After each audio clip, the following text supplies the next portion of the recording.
Horas, Balige Akademi hadir di hadapan Anda dari tepian Danau Toba yang indah.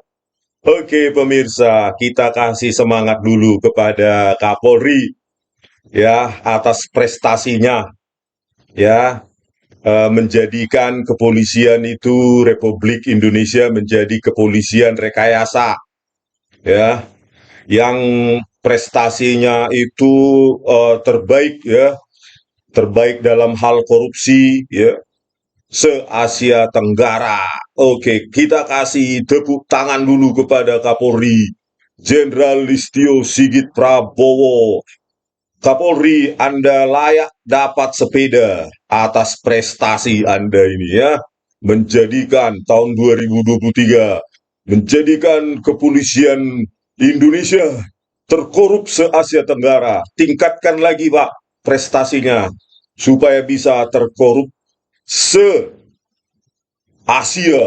dan sedunia gitu. Biar bukan hanya dapat sepeda nanti, dapat mobil ya. Semangat Pak Listio ya. Oke, Pak Listio Sigit Prabowo ya. Selamat Anda telah melindungi para prekayasa ini ya, Muhammad Nur Al-Azhar, Christopher Harimanrianto di jajaranmu di Mabes Polri sana ya, sehingga kasus ini pun tenggelam ya, jajaranmu itu tidak di apa namanya ya, tidak dijerat oleh hukum ya, karena di kepolisian yang terkotor terkorup se Asia Tenggara ini memang para jenderal petinggi-petinggi kepolisian harus Anda lindungi ya. Untuk apa? Supaya makin kotor, makin korup se Asia dan sedunia. Kami salut ya, rakyat sangat salut betapa Anda hebatnya melindungi itu ya, para ahli penipu perekayasa itu ya, Muhammad Nur Al-Azhar dan jenderal rekayasa ini ya, si Krisnamurti ini. Selamat Pak Listio ya. Saking hebatnya ini si perekayasa jenderal sampahmu ini ya, sampai mengantarkan langsung bukti rekayasa itu ya ke Kejaksaan Tinggi Pusat Jakarta Pusat ya, supaya dipakai oleh para jaksa itu untuk dipakai di persidangan ya. Krisnamurti si pengkhianat rakyat ini juga yang kau lindungi ini ya, menyebarkan BAP rekayasa itu dan videonya dipakai oleh dokter forensik Slamet Purnomo ya, terus dipakai lagi dokter forensik Budi Sampurna, dipakai lagi psikolog, kriminolog, toksikolog. Luar biasa Pak. Makanya prestasi kepolisian Indonesia ini sangat dikagumi oleh rakyat Indonesia. Terkorup loh Pak, se-Asia Tenggara itu luar biasa itu. Dan Anda, jajaran Anda, kepolisian Anda itu terkorup se-Asia Tenggara dan Anda bertahan 3 tahun lebih jadi Kapolri. Kan luar biasa itu Pak. Pak Jokowi mempertahankan Anda. Artinya apa? Anda harus lebih meningkatkan prestasi Anda gitu loh. Kurang, terkorupnya kurang se-Asia Pak. Itu kalau bisa Anda Kapolri 10 tahun lagi sampai 10 tahun. Ya, 5 sampai 10 tahun supaya bisa meningkatkan kepolisian Indonesia ini menjadi kepolisian yang sangat dikenal di dunia. Ya, terkotor, terkorup sedunia. Lindungi semua Kapolri. Semua yang merekayasa itu lindungi semua para kriminal itu di apamu, di institusimu. Jangan lindungi ya. Tapi saya takut Kapolri ya. Kalau Anda berlaku seperti itu, rakyat bisa murka ya. Harusnya Anda melindungi mereka dengan cara menegakkan hukum. Takutnya nanti rakyat marah, hukum rimba nanti ya. Hukum rimba nanti kepada Tito Karnavian, Krisnamurti dan Muhammad Al-Azhar yang kau lindungi itu gitu. Jangan sampai rakyat marah ya, akibat kekotoran di dalam institusimu. Rakyat marah ya, maka dia akan vigilanti, hukum rimba ya, karena hukum yang kau tegakkan itu hukum tumpul kepada rakyat, tetapi hukum tumpul kepada institusimu, kepada jenderal-jenderalmu, ya, tetapi tajam kepada rakyat, ya. Oleh karena itu, ya terima kasihlah Pak Kapolri telah menghantarkan kepolisian Indonesia dikenal minimum se-Asia Tenggara kan, terkorup se-Asia Tenggara, ya. Tolong ditingkatkan lagi agar lebih dikenal seluruh dunia, ya, atas korupsinya, kotornya, manipulasi, rekayasa, ya. Lindungi semua Kapolri, lindungi semua yang kotor-kotor itu, yang kriminal itu di institusimu, biar makin terkenal kepolisian Indonesia ini, ya, ke tingkat global.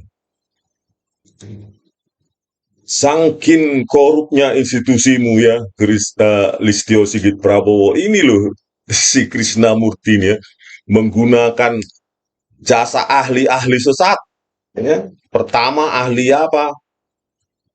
Ahli itu toksikolog Mabes Polri, ya.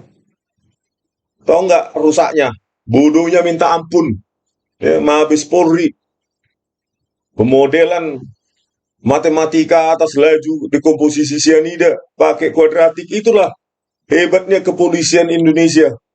Dekomposisi sianida pakai kuadratik, parabola terbuka, ya. Kalau diekstrapolasi ke X menuju tak berhingga juga dia konsentrat sianidanya di dalam gelas. Itulah luar biasanya, hebatnya, ya, kotor, dungu, bodoh, ya, nggak tahu malu. Itulah Laboratorium Toksikologi Mabes Polri, Dr. Nur Samran Subandi. Hitung mundur pun salah. Yang soal anak SD aja hitung mundur manual saja bisa. Tetapi dokter toksikologi Mabes Polri, Laboratorium Mabes Polri salah menghitung.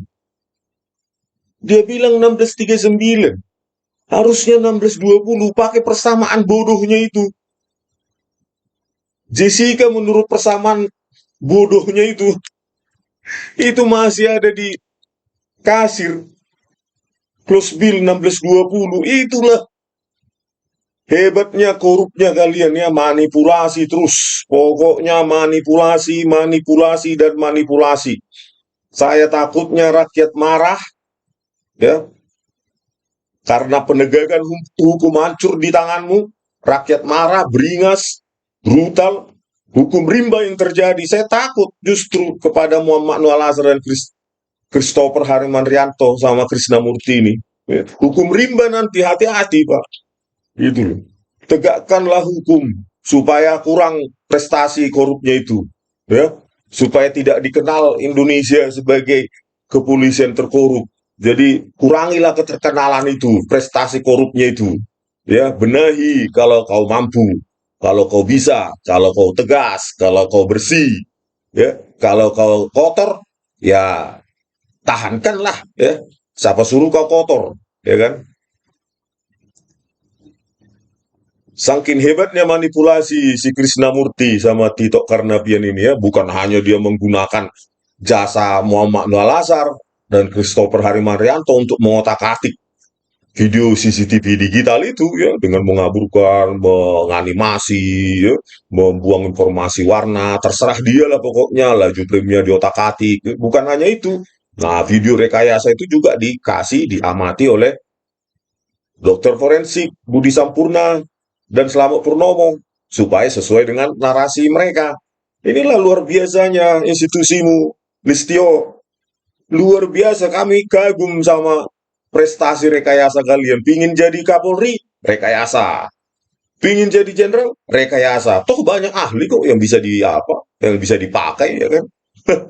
Seperti Nur Samran Subandi, Budi Sampurna, terus Slamet Purnomo, banyak. Psikolog juga stoknya banyak, bisa dipakai untuk melancarkan rekayasa para jenderal ini, ya. Seperti Antonia Ratih Anjayani, kriminolog Niti Baskara, dan satunya lagi. Ya kabur-kabur aja, simpulkan aja kan. Apa sih susahnya? Yang penting nanti dapat project, ya. Yang kabur kayak gitu, ya. Bahkan Binsar Gultom aja membedakan centerpiece sama paperback nggak bisa, ya. Bayangkan itu, bisa Budi Sampurna dan Slamet Purnomo, dokter forensik, itu bisa menganalisa gejala apa minum cyanida dari yang kabur-kabur itu. Bayangkan itu, saya pakai software saja, ya hancur. Itu tidak bisa saya kenali objek apapun. Saking rusaknya dibuat Muhammad Noor Al-Azhar. Bayangkan dokter forensik yang nggak ada bidang image video processing, bisa dia menganalisa gejala minumnya cyanida dari yang sudah kabur-kabur begitu. Ini kan luar biasa kalian terstrukturnya korupsinya ya. Manipulasinya itu sudah kompak gitu ya. Butuh mana? Kau butuh mereka yang mana? Itu ahlinya. Ya, dokter mana yang kau butuhkan? Oh, itu bisa itu dipakai itu. Itu Listio. Lanjutkan Listio keterkenalan itu. Itu ya dalam hal manipulasi dan rekayasa itu. Jangan tanggung-tanggung tingkat dunia gitu. Ya, rekayasa terus, lanjutkan terus rekayasa itu. Ya, belum lagi psikolog Antonia Ratian Jayani, kriminolognya juga Roni Niti Baskara dan satunya lagi itu lupa. Ya, udah simpulkan aja lazim tidak lazim. Oh ini ada yang ini pergerakan-pergerakan yang lazim dicurigai, cemas, bla bla bla dari yang kabur-kabur itu. Kan koordinasinya si anak buahmu ini, si Jenderal Bangsat ini kan, Jenderal Sampah Masyarakat Krisnamurti. Itulah hebatnya manipulasi itu di dalam jajaranmu. Ya. Makanya dapatlah prestasi terkorup se-Asia Tenggara ya. Ya mungkin mudah-mudahan tahun ini ya itu kan 2023 ya mudah-mudahan tahun ini tahun depan 2024 prestasimu itu akan nambah terkorup sedunia ya berkat tadi itu kau lindungi si Krisnamurti, kau lindungi si Tito Karnavian, kau lindungi si Muhammad Noor Al-Azhar, kau lindungi lagi si Christopher Harimanrianto, kau lindungi juga keenam jaksa pengkhianat itu, penipu, ya, menyajikan di persidangan video CCTV rekayasa kerjasama dengan si Krisnamurti, kan hebat itu Listio, ya. Ya mumpung kau apa 1 bulan lagi ini, ya, mumpung belum ganti nih pemerintahan, lanjutkan apa? Buat lagi lebih hancur apa ini kepolisian ini ya buat lebih buruk lagi, lebih korup lagi, lebih kotor lagi, gitu ya. Karena apa? Ya karena kau kotor, kau melindungi para perekayasa itu, berarti kau melawan rakyat, kau kotor, ya. Kau tidak tegas, malah kau lindungi, ya. Bagaimana para Kapolda melihat kau, Kapolres, Kapolsek melihat kau? Ya sampah kau, gitu. Ya wajar kepolisian terkorup se Asia Tenggara karena kau nggak tegas, eh, nggak tegas kau sama kepada siapapun. Hukum itu buta, penegakan hukum itu menganut konsep yang sering kau bilang equality before the law, persamaan di depan hukum. Tapi mulutmu mulut omong kosong, ya. Di televisi kau sering bilang kalau ekornya tidak sanggup kau potong, kepalanya saya potong. Omong kosong, big mouth, coward, loser kau. Anggaran 114 triliun per tahun. 400.000 kami sumbang per nyawa, per jiwa, per tahun untuk institusi kalian. Ya, kami bangga menyumbang 400.000 per tahun per nyawa. Bangga kepada kepolisian, berprestasi, terkorup se-Asia Tenggara. Luar biasa, polisi Kamboja aja kalah prestasi korupnya. Polisi Vietnam aja kalah prestasi korupsinya, kotornya, manipulasinya, rekayasanya. Ya. Luar biasa, kami bangga memberikan 400.000 pajak kami untuk kalian per nyawa per tahun untuk membuat rekayasa ini ya. Melindungi semua rekayasa ini ya, sehingga kami nanti akan jadi korban-korban kalian. Hari ini Jessica, besok Peggy Setiawan, besoknya lagi tah siapa, ya. Tinggal kalian bidik aja kami satu persatu untuk kalian rekayasa. Ya kan kalian yang menguasai barang bukti digital, ya. Semua barang bukti kan kalian yang menguasai. Siapa yang mengawasi? Kan kalian yang playing God di situ, berlaku seperti God, dewa. Video CCTV kalian yang pegang, data mobile kalian yang pegang, forensik lainnya juga kalian pegang. Apa sih susahnya merekayasa, Listio? Gampang sekali, Listio. Ya, lanjutkan kerusakan ini, prestasi ini. Kan kalian yang penguasaan absolut, terutama data digital, kalian. Ya, Muhammad Noah Lazar itu, kepala subdit, subbit, subbidang komputer forensik Baris Krim Mabes Polri.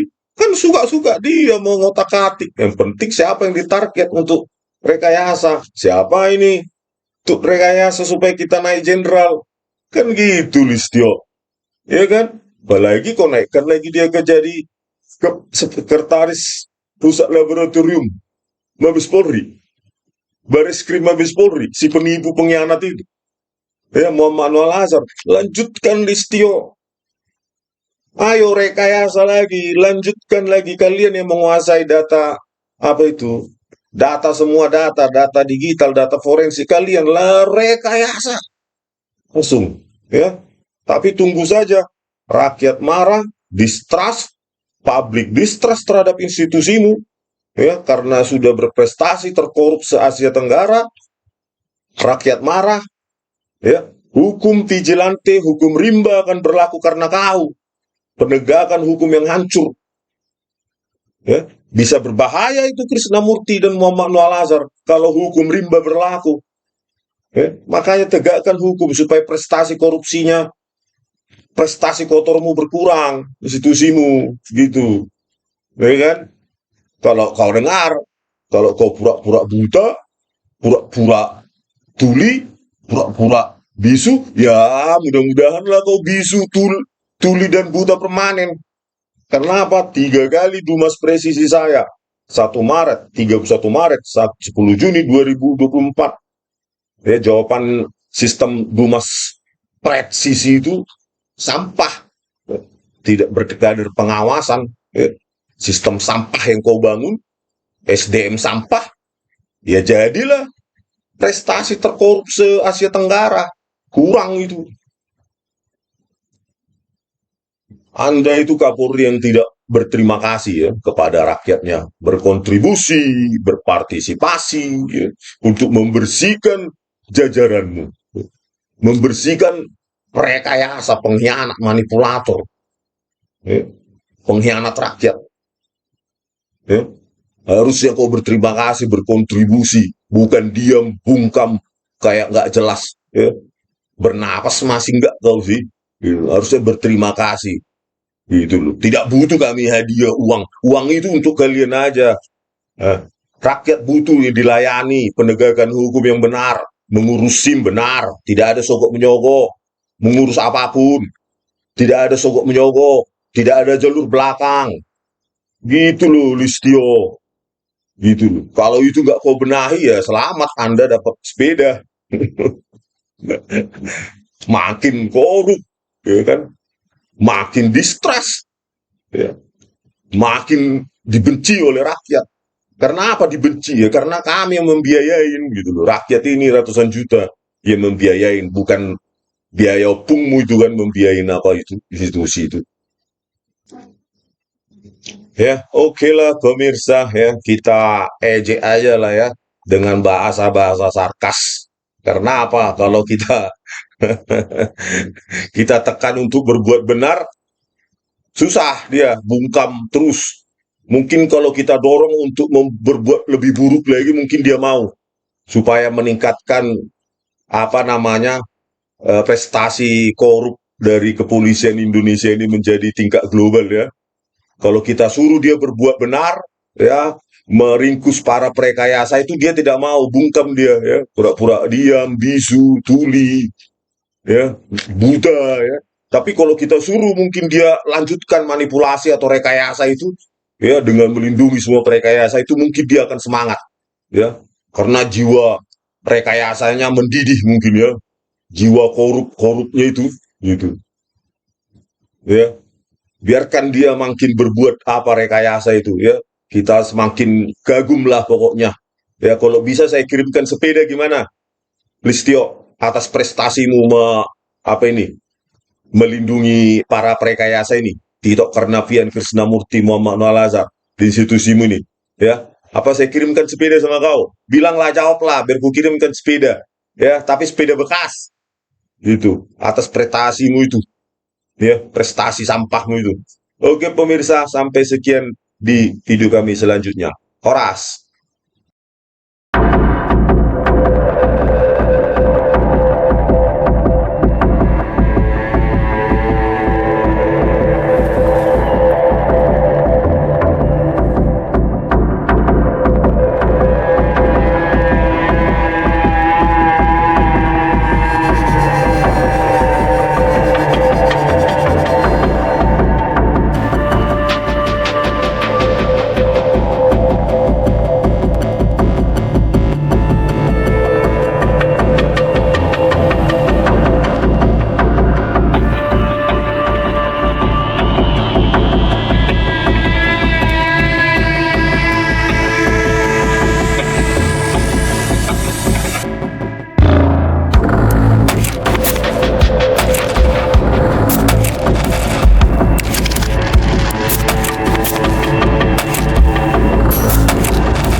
Itu kemudian kita mengukur data itu, kita hitung dari situ ke belakang, kurangi sekian jam itu, maka kita sampai kepada, dari kita lakukan pengukuran itu pada jam sekitar jam 10 berapa situ berapa, jam 10.30 siang, ya, hitung balik dengan mengurang berapa tadi? 90 jam 9 menit 36 detik sampai pada titik berapa nih? 16.30 lewat 36 detik. Ini titik yang kita dapatkan di situ. Jadi itu simulasi menghasilkan itu, simulasi menghasilkan waktu itu, ya, waktu itu. Tetapi namanya perhitungan, setiap perhitungan ada namanya simpangan baku, standar deviation. Jadi untuk menjaga itu jangan keluar, kita buat rentang. Maka rentang itu jatuh kepada 16.30 sampai dengan 16.45. Itu waktu intake. Oh, itu waktu intake, itu artinya waktu intake masuknya. 16. Dihitung dari waktu, bukan waktu dihitung dari waktu kami mengukurnya sampai ke belakang itu. Ini 16.30, 16.45. Jadi bisa disimpulkan Supaya tidak keluar tadi ada dari itu, supaya tidak keluar dari rentang itu, kita bikin rentang 16.30 sampai 16.45. Titik sebenarnya yang dapat dari perhitungan simulasi adalah berapa itu? 16.00 lewat 39 menit dan 36 detik. Itu yang bisa saya jelaskan, Pak. hari apa itu? Ya, pemirsa, kita bahas sedikit ya kedunguan dari Nur Samran Subandi ini ya. Laboratorium Toksikologi Bareskrim Mabes Polri ya, memodelkan penguraian ya, laju penguraian sianida pakai persamaan kuadratik ya, atau persamaan parabola terbuka. Karena ini di depan ini koefisien dari X kuadrat itu ada positif, maka dia setelah turun dia akan naik kembali ya. Inilah konyolnya ya, terlalu dungu ya di Mabes Polri itu ya, Bareskrim itu memodelkan matematika penguraian sianida pakai persamaan kuadratik ya. Luar biasa. Coba kita buka programnya. Saya simulasikan di sini. Nah, inilah dia ya, programnya dia ya, 0,1569 X kuadrat, inilah model matematikanya, minus 35,601 X tambah 9834,4 ya. Inilah persamaannya yang seolah-olah menurun ya, tetapi hanya 120 jam saja. Kalau kita kita ekstrapolasi persamaan kuadratik dia ke 240 jam, maka dia akan menaik terus ya. Nah, ini dia ya, karena persamaan kuadratik parabola terbuka ini positif ya, jadi terus naik, malah konsentrat sianidanya dia malah naik. Inilah dungunya si Nur Samran Subandi ya, doktor padahal ya. Kalau kita ekstrapolasi lagi ke 480 jam, konsentrat sianidanya malah tambah naik terus. Luar biasa dungunya ya. Nah, ini dia ya, dari 9834,4 menjadi ini di 450 jam 25.586,20 ya. Apalagi kalau kita buat seterusnya sampai 1000 jam berikutnya ya. Aduh, persamaan konyol bodoh seperti ini dipakai untuk mengkriminalkan orang dengan pasal 340 KUHP, ancaman seumur hidup atau hukuman mati ya, Bareskrim. Aduh, Bareskrim Polri, Scientific Crime Investigation abal-abal ya. Luar biasa.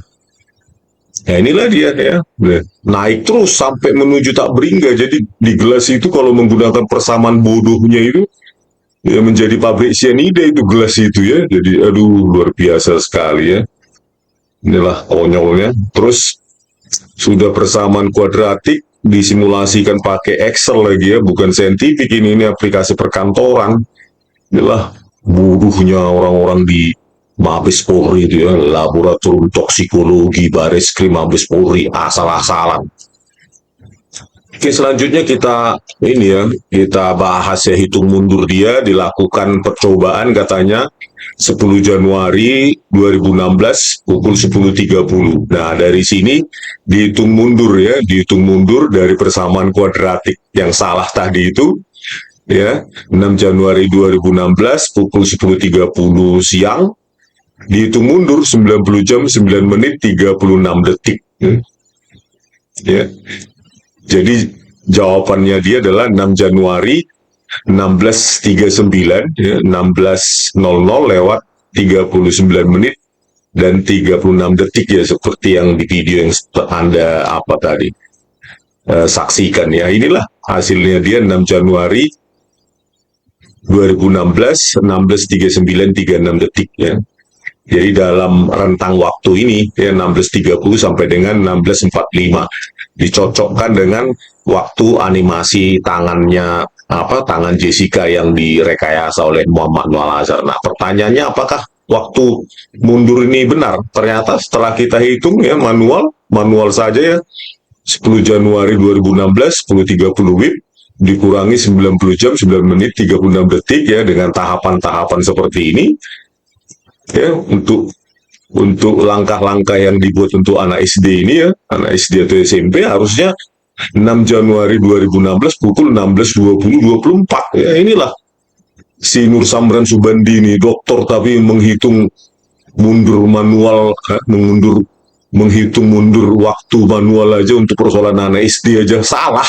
Dan hitungan dia itu dipakai di persidangan untuk mengkriminalkan orang dengan pasal 340 ya, KUHP ya. Bayangkan 1620 ini kalian bisa periksa ya. Selanjutnya saya uji dengan programnya, inilah dia ya. Nah, ini dia nih. Ya, kalau dia program 1620 lewat 10 ya, kalau lewat program Python saya buat ya. Bukan 1639 ya, baik. Jadi hitungan manual ya, di sini 1620-24, kalau hitungan program saya 1620 lewat 10. Tapi inilah ya, si Nur Samran Dungu ini ya, 1639 supaya dicocokkan dalam rentang waktu ini ya, waktu Jessica yang dituduh memasukkan cyanida yang dianimasi Muhammad Nur Al-Azhar ya, 162950 ya. Inilah luar biasa penipuannya Baris Krim Mabes Polri ini ya. Aduh, keterlaluan sekali ya. Padahal kalau lewat hitungan dia 1620 ini Jessica sedang ada di kasir melakukan close bill ya. 1620 harusnya, dengan perhitungan matematika dia yang salah itu ya. Model matematika kacau. Persamaan kuadratik untuk laju penguraian cyanida satu-satunya di dunia itu ya, toksikolog paling boom sedunia itu. Oke, sekian dulu pemirsa, semoga bermanfaat. Terima kasih. Kemudian nanti ketika tayangan ini dimulai, mohon kepada ahli kedokteran forensik, apakah gejala ataupun kondisi atau keadaan korban adalah identik dengan gejala sianosis yang kemarin sempat ahli terangkan. Ya, setelah meminum, terdakwa korban memegang bagian mulut dan hidung, terus lanjut. Kemudian ya itu pada pukul 16.18.57.58 korban menggerakkan tangannya di depan mulut dan hidung. 57 pada pukul 16.18.57 korban menggerakkan tangannya di depan mulut dan hidung beberapa kali. Mulai minum sampai dengan atau waktunya mulai dari dia minum sampai dia tergeletak kepalanya ke belakang, kira-kira berapa? Iya. 17.18.47 korban minum, coba pastikan 17.18.47 korban minum, mundur. 17.18.47 korban mulai minum, terus lanjut mulai maju, iya. Sampai leher korban rebah di sofa. Itu pada pukul 17.20.28. Berarti kira-kira 47.13 sebentar Pak. 3. Yang saya tanyakan apa dari gerakan itu apa iya. berkaitan dengan keterangan yang disampaikan kemarin melihat jenazah itu baiklah. Apa 1 menit 50 detik, kaitannya? 1 menit 50 detik. Ya, 1 menit baik. 50 detik. Jadi kalau melihat dari gejala ini namanya gejala. Saya kemarin bilang bahwa untuk menentukan atau menegakkan diagnosa suatu kematian karena keracunan ada 5 hal yang harus kita ketahui. Yang pertama tadi saya ingatkan kembali saja, yaitu bahwa orang itu sehat, semula sehat, kemudian mendadak meninggal atau sakit. Yang kedua ada tanda, ada kontak dengan benda yang diduga adalah racun. Dan yang ketiga adalah gejala. Nah, kalau lihat dari gejala dari CCTV ini jelas sekali adalah gejala dari keracunan cyanida. Gejala keracunan cyanida. Kenapa? Karena gejala keracunan sianida, terutama dengan dosis yang besar, itu akan menyebabkan suatu rasa atau terbakarnya jaringan mulut bagian dalam dan salurannya sampai ke daerah lambung. Jadi korban ini sebetulnya terasa terbakar, jauh lebih pedih dan lebih sakit daripada kita makan yang pedas-pedas. Oleh karena itu dia segera membuka mulut dan mengipas-ngipaskan seolah-olah dia kepanasan untuk mencoba mengurangi panasnya tersebut. Kemudian gejala-gejalanya timbulnya kira-kira berapa detik? Biasanya tuh sangat cepat sekali. Jadi mulai dia minum sampai timbul dia tidak enak. Itu sampai dia mati, ketika sampai minum jatuh, kan? dia rebah tuh 1 menit 50 detik. Ya, mulai dia minum kemudian dia mulai kerasa itu kira-kira berapa detik? Sebentar, dia menggerakkan itu dia minum lagi 18.47 ditambah itu 54 itu dia kena 7 detik. 7 detik ya. Iya. Nah, itu juga tanda-tanda yang sangat khas sekali untuk suatu keracunan sianida yang tidak bisa disebabkan oleh sebab-sebab lain. Jadi yakin itu adalah karena keracunan sianida. Karena apa? Karena diketemukan adanya sianida pada kopi tersebut. Saya kira itu. Terima kasih. Kemudian untuk ahli Pak Nuh juga ya. Tadi dijelaskan bahwa Pak Nuh juga melakukan olah TKP. Betul? Iya, olah TKP. Kemudian tentang dapat disisipinya ataupun dapat disisipi, dapat kemudian dihilangkan, itu apakah bisa dilihat jelas perbedaannya? Kalau ada frame yang dihilangkan, ada frame yang dimasukkan, ya, jelas sekali terlihat. Jelas karena analisa kita frame per frame. Analisanya frame per frame. Iya. Dari yang saudara ahli terima berupa file yang ada di dalam flash disk, iya, tadi saudara ahli sudah menegaskan bahwa tidak terdapat editing ataupun penyisipan ataupun iya, pengurangan dari frame-frame tersebut. Berkaitan dengan kemudian saudara ahli telah mengunjungi TKP, melakukan olah TKP juga, atas pertanyaan penasihat hukum tadi bahwa ahli tidak mengetahui dari mana asal file tersebut, apakah dari apa tadi sudah dipertegas tadi sudah ada. Tapi setelah saudara melihat tayangan CCTV yang ada dalam file itu, kemudian saudara melakukan olah TKP, saudara yakin tidak bahwa apa yang terdapat dalam tayangan CCTV itu adalah sebuah peristiwa yang betul real terjadi saat itu? Iya, betul. Yakin saudara? Yakin. Cukup, terima kasih untuk atas ini. Oke, pemirsa, kita lihat lagi ya bagaimana Muhammad Nuh Al-Azhar ini memanipulasi Dr. Forensik Slamet Purnomo dengan hasil rekayasanya ya. Video CCTV 7 pukul 17.17 sampai 18.39 ya.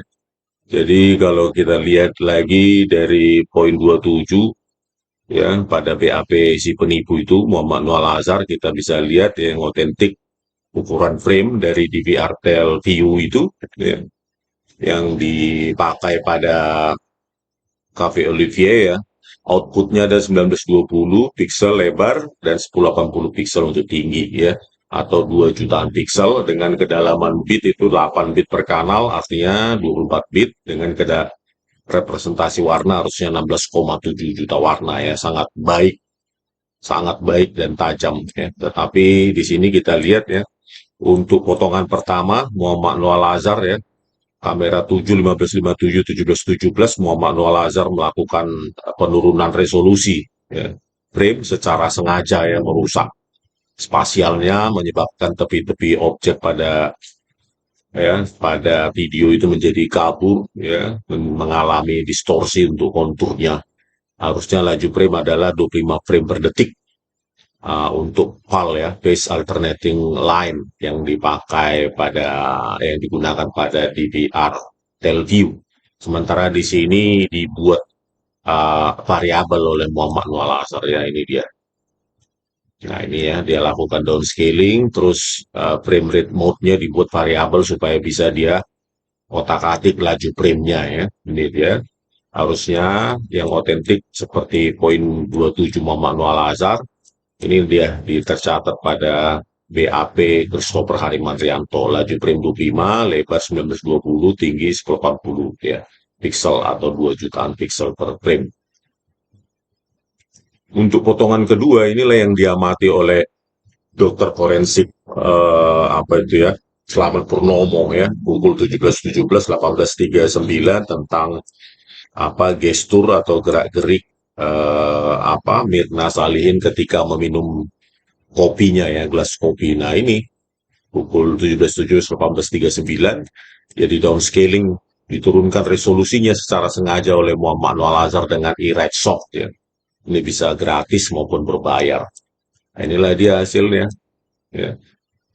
96576 atau 0,5 juta pixel ya, harusnya 2 jutaan pixel ya. Frame rate-nya 25 harusnya ya. PAL ya, keluaran dari output dari DVR Telview menjadi 10 dia turunkan ya. Jadi bayangkanlah ya, apa yang diamati oleh dokter forensik tersebut ya pasti jauh dari kejadian nyata karena sudah dikaburkan, diturunkan laju frame-nya ya, seharusnya bisa bergerak halus jadi putus-putus. Setelah itu entah apapun yang terjadi ya mereka Muhammad Noah Lazar yang tahu ya, dianimasi, dikaburkan lagi, dianimasi lagi, dikaburkan lagi, suka-suka dia ya. Itulah apa namanya kualitas dari kepala lab komputer forensik Baris Krim Mabes Polri ya, si penipu itu menipu hakim, pengacara, memanipulasi barang bukti, menginjak-injak hukum, meminjak-injak barang bukti digital ya sesuka hatinya. Ya itulah, tetapi kita sangat menyayangkan juga bagaimana Slamet Purnomo ya sebagai dokter forensik senior itu ya nggak tahu dia berkomplot atau tidak ya dengan timnya pemanipulasi hukum Tito Karnavian dan Krishnamurti. Harusnya sebagai dokter forensik mengamati video CCTV yang sudah kabur itu harusnya dia menolak, tapi dia bahkan bekerja sama ya mengamati video CCTV yang sudah direkayasa oleh Muhammad Noah Lazar dan Christopher Harimantrianto. Ya, padahal kalau kita menggunakan software aja itu sangat susah diamati pergerakan objek itu ya. Jadi Muhammad Noah Lazar memang benar-benar luar biasa kurang ajarnya itu ya, memanipulasi hukum gitu. Ya, kalau kita pakai software aja, ini pun susah untuk diamati ya. Kita sudah pakai filter saja, susah diamati pergerakan objek saking hancurnya perbuatan Muhammad Noah Lazar itu yang memanipulasi. Ya.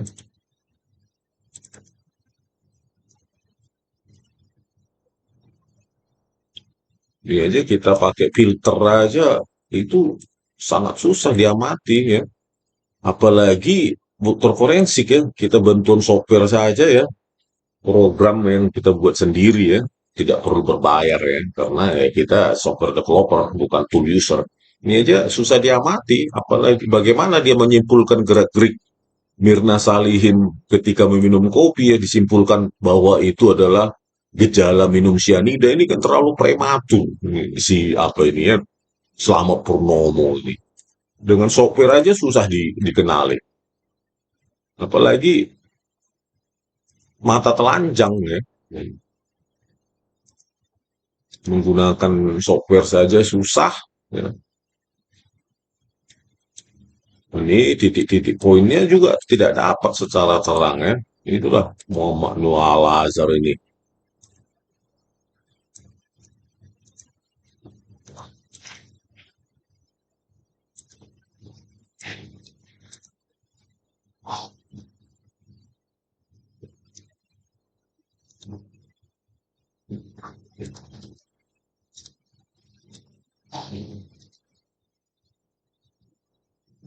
Pergerakannya juga sangat kabur ya.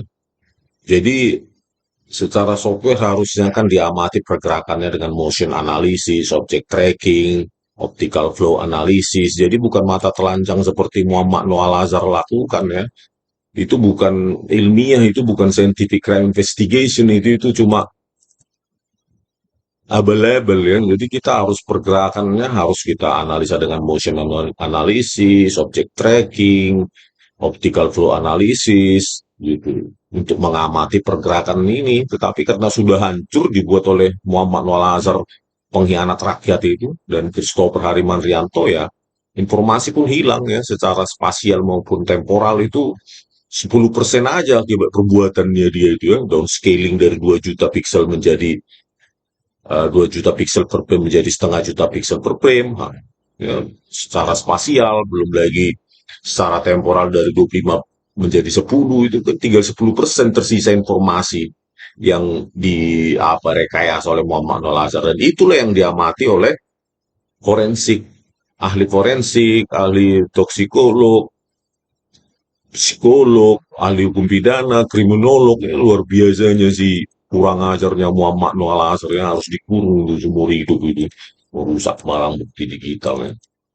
Begitu tidak ada apa begini analisis optical flow apa gini kan, ini kan kelihatan ini ya ada lompatan ini secara optical flow ini yang vektor-vektornya terlalu panjang untuk tiap frame. Itu artinya apa, dia sudah melakukan, kalau dianalisa secara optical flow ini, analisis optical flow, maka nah yang vektor-vektor panjang ini dia sudah lakukan downscaling laju frame ya 25 atau menjadi 10 frame per detik, karena apa, lompatannya terlalu kasar ya, putus-putus seperti ini ya, ada putus-putus yang yang besar ya setelah ini yang tadi juga. Jadi nah ini itu indikasi ya, yang putih tadi itu indikasi bahwa dia telah menurunkan laju frame. Nah ini dari 25 menjadi 10 karena pergerakan kasar ini antar frame ini kan.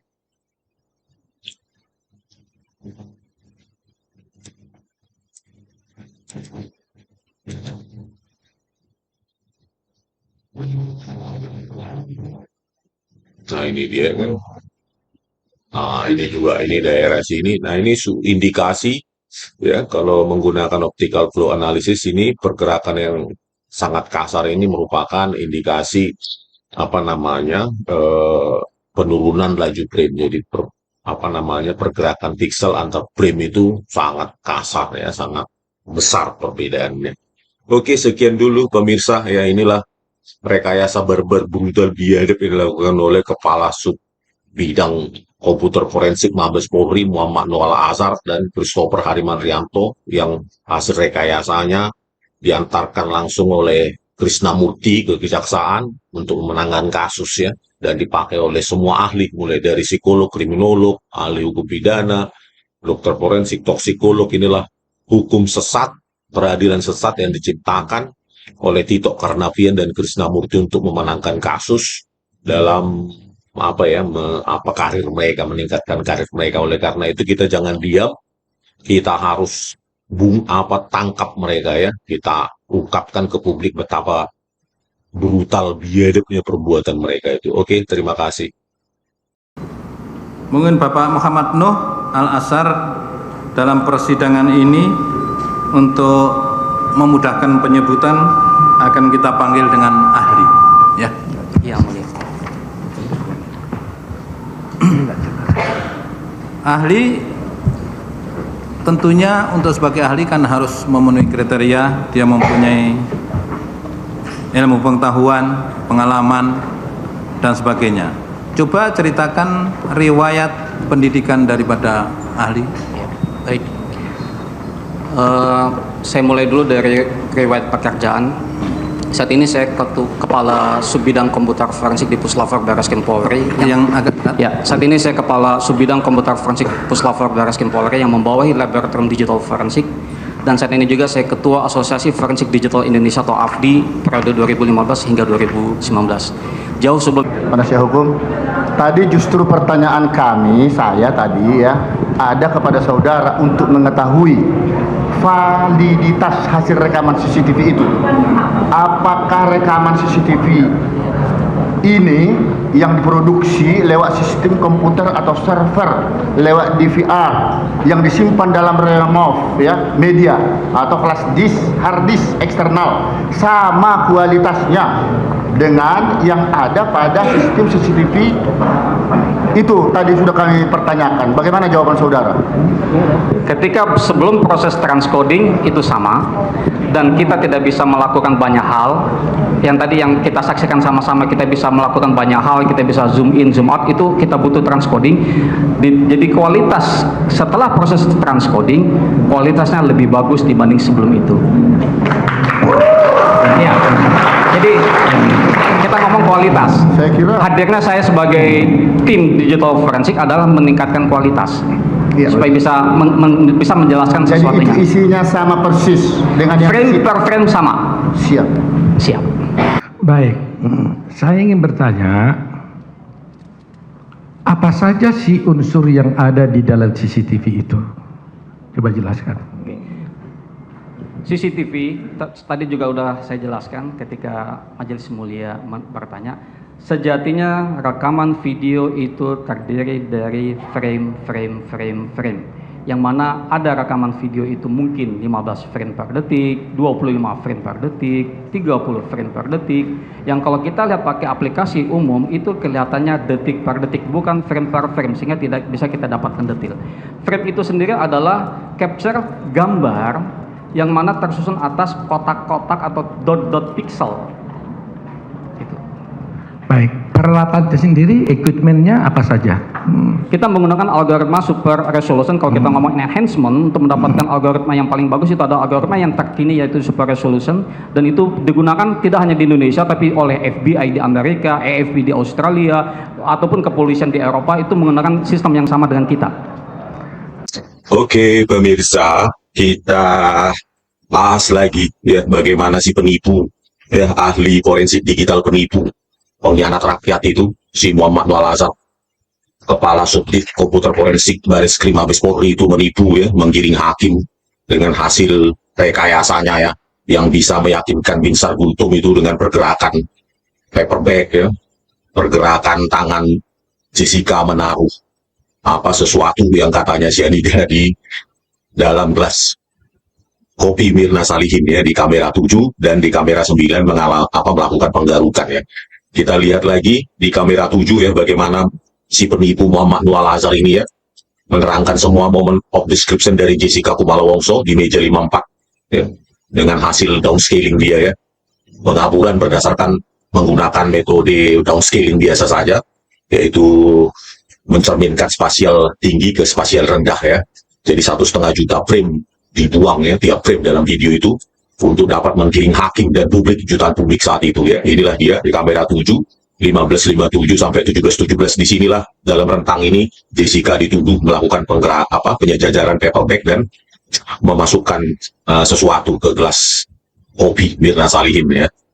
Jadi downscaling ini dipakai untuk menutup animasi dia ya. Jadi setelah dia animasi, dia dia downscaling, turunkan untuk mengaburkan ya, untuk menutupi hasil animasi dia ya, pergerakan tangan segala macam itu yang dituduhkan ya.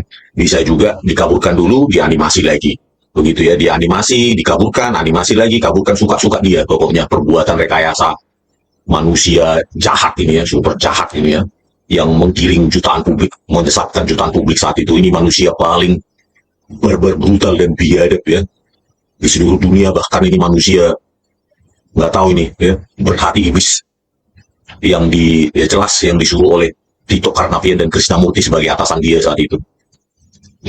Ya, jadi yang otentik ya, sistem kamera di CCTV di Cafe Olivier ya, ini di poin 27 PAP-nya si penipu ini ya, 1920 super 80 8 bit per kanal, artinya 24 bit per kanal untuk merepresentasikan 16,7 juta warna ya, sangat tajam, harusnya sangat bagus, tajam, tegas ya.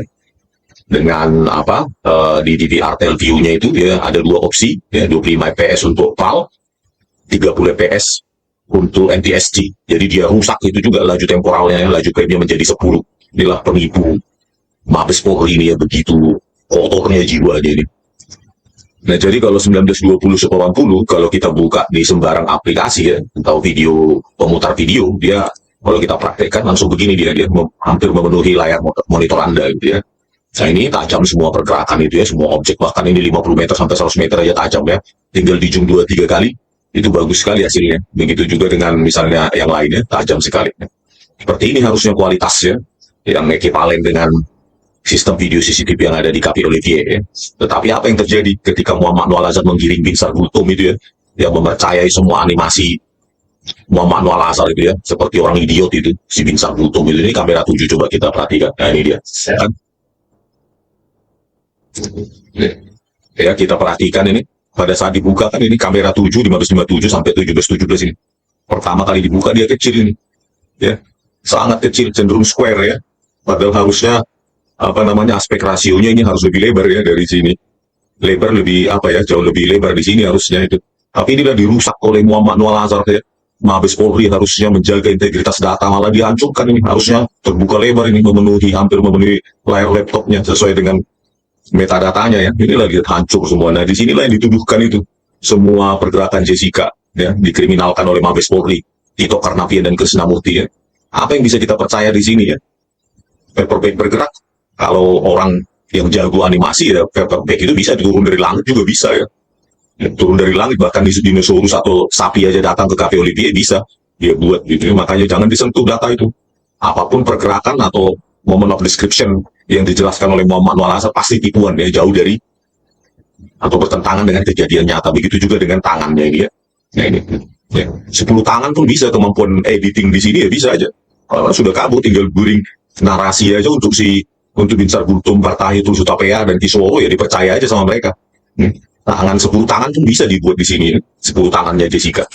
Jadi itulah luar biasanya barbar brutalnya biadabnya Mabes Polri itu ya, terbiasa memanipulasi untuk memangsa rakyat. Begitu juga dengan kamera 9 yang dituduhkan Jessica menggaruk, ini juga hasil rekayasa ya, diturunkan apanya kualitas video CCTV-nya dengan downscaling ya. Ya ini dia menggunakan aplikasi iRightShot ya, si bodet ini, si Muhammad Nur Al-Azhar ya, sampah masyarakat ini lah dia pakai ya, tercatat dalam metadatanya iRightShot, bisa gratisan maupun berbayar ya. Ini juga kodeknya jadi MP4 visual ya. Pembungkusnya harusnya dari apa namanya DVR-nya itu MP4 ya, malah dibuat jadi API ya, audio video interleave. Jadi kodeknya juga jadi dari harusnya advance video coding jadi MP4 visual yang lebih jadul ya. Inilah perbuatannya Muhammad Nur Al-Azhar. Nah itulah dipakai untuk merekayasa pergerakan tangan Jessica menggaruk-garuk tangannya gitu. Nah ini di kamera 9. Nah inilah pada saat dibuka kan ini cuma seperempat secara spasial monitor laptopnya si bodet itu, pengkhianat rakyat itu ya. Baru digeret dia, itulah ketika digeret baru dia zoom ya. Inilah awal ketika dibuka, itulah metadata dia sesungguhnya ya. Ini sekitar 96576, seperempat dari apanya, harusnya full ya, full 1920 189 tajam. Lihatlah ini kabur semua ya. Di sini dituduhkan Jessica melakukan penggarukan ya. Jangankan menggaruk 5 kali, 1000 kali pun bisa ya. Orang punya kemampuan animasi ya. Makanya saya bilang laboratorium komputer forensik Mabes Polri itu bukan laboratorium forensik, itu laboratorium apanya itu ya, bukan laboratorium, tapi itu studio animasi digital yang dipakai oleh para pemanipulasi perekayasa itu di Mabes Polri itu ya, untuk merekayasa kasus pesanan. Ini orang ini udah sering ini melakukan pesanan-pesanan para jenderal-jenderal yang oleh pangkat ini untuk merekayasa kasus ini manusia pengkhianat rakyat ya. Jadi harus harus dikurung, jadi penjara seumur hidup ini. Makanya saya bilang sama Kapolri ini ya, kalau Anda tidak memenjarakan orang ini berarti Anda sama dengan musuh rakyat ya, pengkhianat rakyat ya. Bayangkanlah si Bin Sargultum mempercayai ya, karena dia pada saat di sidang dia membawa nama Bareskrim Polri ya. Mungkin para hakim itu percaya saja produknya ini adalah produk forensik, bukan produk animasi. Nah, manusia penipu ini ya. Harusnya kalau ini orang berintegritas ya, bersih, Kapolri ini harusnya langsung sudah dipenjara orang ini. Itulah luar biasanya kepolisian rekayasa Indonesia ya. Mabes Polri aja merekayasa, udah pusat aja merekayasa, apalagi Poldanya, Polresnya, Polseknya ya, makin ke bawah ya makin hancur. Oke pemirsa, sekian dulu penjelasan singkat dari saya. Aktivitas Jessica di meja nomor 54 memang tak bisa dilihat jelas. Ahli digital forensik pun memperjelas CCTV agar bisa menganalisis pergerakan korban, terdakwa, dan saksi dari sejumlah angle. Kita bedah yang di sini karena kita tidak mau merusak integritas barang bukti yang utama kan. Gitu. Nanti kalau kita rusak integritas yang di sini nanti dibilang wah ini dirubah, ini kan repot ya kan.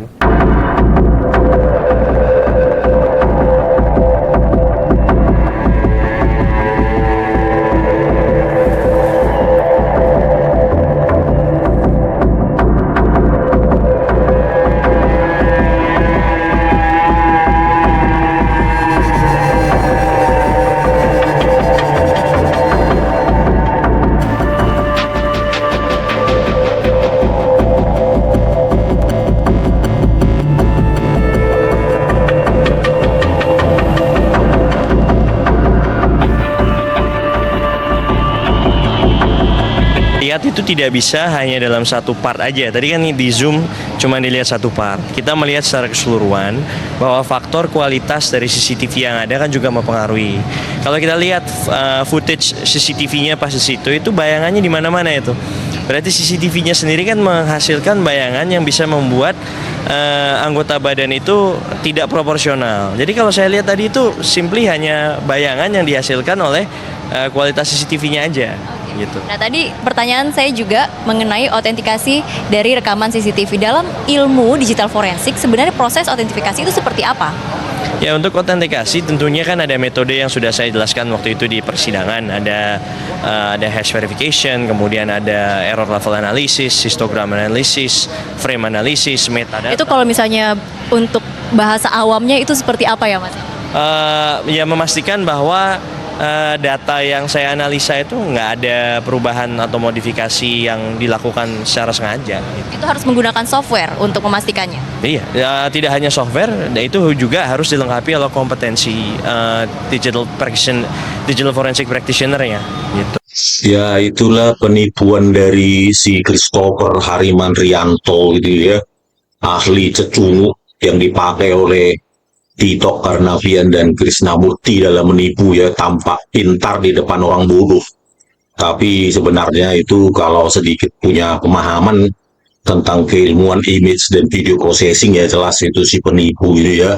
Si Christopher itu mengaku membuat analisa hash analisis lah, frame analisis, error level analisis, metadata analisis, bergudung analisis, beguatu analisis, semua dia sebutkan untuk menutupi kebohongannya ya, ketipuannya. Padahal dengan program sederhana aja bisa kita praktekkan ya ini. Program sederhana saja misalnya untuk uji hash frame demi frame ya, antara dua video ya, video yang sama tetapi resolusi yang berbeda, ini bisa kita praktekkan langsung di sini. Nah, ini misalnya yang 240, terus kita analisis ya, 100 misalnya frame yang ke 200 misalnya, terus kita ekstrak. Nah inilah ya, untuk frame 200, inilah nilai 1, 2, 3, 4, 5, 6, 7, 8 ya, 8 fungsi hash yang kita analisa di sini. Inilah untuk yang video dengan resolusi 240. Ya, inilah dia. Ya, ini distribusi kanal RG dan B. Ya. Dia bilang kan dia lakukan hash analisis atau frame analisis ya. Kalau sudah di downscaling ya pasti ini nilai-nilai hashnya ini ya pasti berubah ya. Berikutnya kita bandingkan misalnya dengan yang hash analis dengan resolusi yang berbeda, tetapi frame yang sama, video yang sama ya ini, itu 360, tadi ini 240 ya. Kita stop, ya kan, frame 200, kita ekstrak. Ya, tentu berbeda, ya inilah dia hasilnya kan, dia kan berbeda dengan yang ini tadi. Nah ini ya, ini yang 360, ini yang ini 240, ini 360, ini kan S-nya berbeda ini. Ya, karena sudah mengalami downscaling ya ini ya. Nah, ini kan berbeda MD5 sekian. Ya, untuk 240 ini, 360 ini beda resolusi ya pasti karena semua bit di dalam pixel itu sudah berubah akibat downscaling barbar brutalnya si Christopher Harimanrianto penipu itu ya. Ini semua berbeda semua ya untuk frame yang sama. beda resolusi. Itulah si penipu cecunguk yang dipakai oleh Tito Karnavian untuk menipu publik itu ya. Gunanya ya untuk mengabur-ngaburkan animasi untuk menggiring hakim ya. Selanjutnya ya, ini sudah pernah saya praktekkan, kita bisa menghash video ya, total video, bukan frame demi frame. Misalnya yang 240 bisa kita uji hashnya. Nah, inilah ya nilai hash dari keseluruhan video dengan resolusi 240 ya. Terus bisa kita uji lagi yang lain yang 360 misalnya. Nah, inilah dia. Terus kita hitung. Nah, inilah ya untuk hash dari video yang sama tetapi resolusi berbeda ya. Artinya tidak otentik, dia tidak identik ya.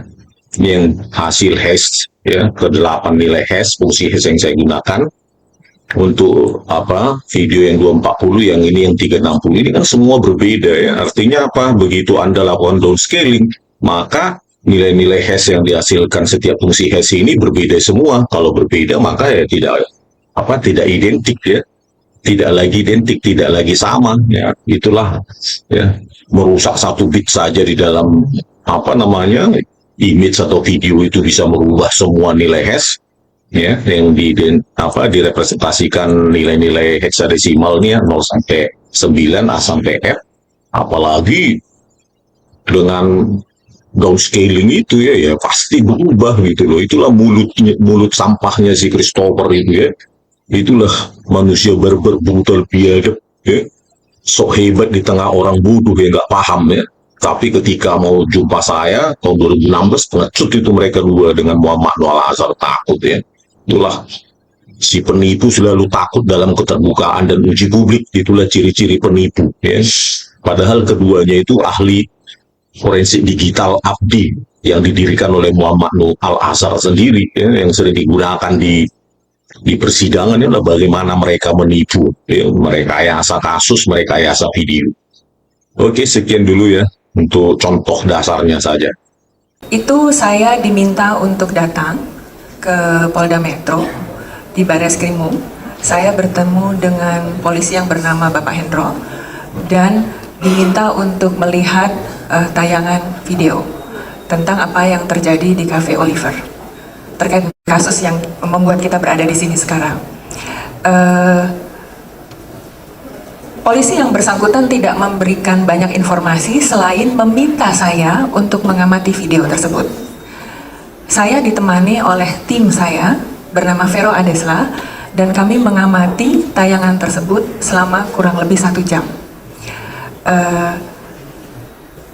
Selesai di situ, kemudian kami berdua pergi meninggalkan tempat. Keesokan harinya, proses tersebut diulang bersama Bapak Hendro lagi di kantor saya yang ada screen lebih lebar, dan kami mempelajarinya selama kurang lebih 3 jam, meneliti satu persatu untuk melihat apakah perilaku yang tertampil di video tersebut adalah perilaku yang lazim ditampilkan atau muncul pada konteks situasi yang ada di situ. Jadi kami mempelajari video tersebut satu persatu, mulai saat tersangka masuk ke kafe sampai kemudian korban dibawa keluar dari kafe tersebut. Dan dari situ memang kemudian ada kesimpulan-kesimpulan yang kami buat. Ketika menunggu teman, dan dalam konteks teman ini adalah teman yang sangat dinanti-nanti, biasanya seseorang memang menunjukkan adanya indikasi kegelisahan. Dan ini juga tampak pada Jessica waktu menunggu.